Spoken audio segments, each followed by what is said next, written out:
Так, коллектив, всем привет! Сегодня получил от Plexivire нейлончик. Кому надо, коннект, скринім. Дивіться, на намотки хайпувати не буду. Яка є, така є. Ну, я вважаю, на намотки хайпувати це дешевий примерчик. Почему? Ну, якщо автоматика вже мотає нормально, ручки не піхали, то в принципі, почему би і ні, нічого і не буде. Але я знаю, що намотка, чуєш, нейлон. Нейлон він сам по собі хорошо впитує влагу.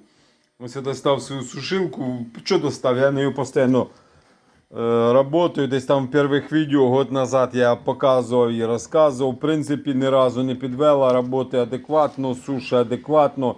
Не важно, що реаліті, бо там є любителі хреналіті, крінжаліті, пофігу.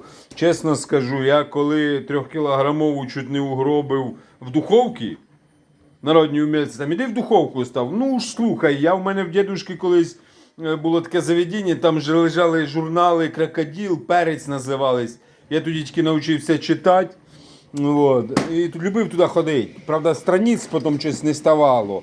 Ну, скажу так, що у нас там є, «Панда» і прочее.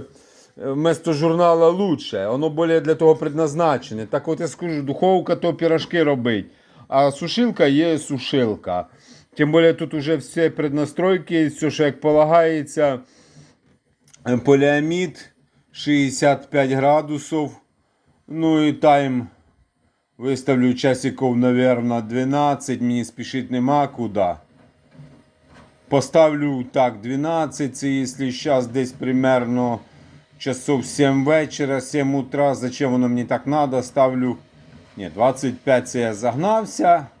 А часов 27 утра плюс 7 часов 2 дня поставлю, буде адекватно. Вот. Ну все, в принципі. Таймер пішов. Заработала сушилка. Рекомендую, якщо ви хочете сушитися, не пожалкуйте, купіть хоча б таку сушилку в адекваті з парку, коли тут 2 штуки можна поставити, 2 катухи, буде в ідеалі. Не рискуйте, я от, знаєте, 3 кіла поставив ПЛАшки на духовку. Ну от Копчик мені підказав, іди подивись, спас, розматував вже в кінці, вони вже перші шарі, котрі, самі перші, вже злипатися почали. Єле врятував, ну нормально врятував.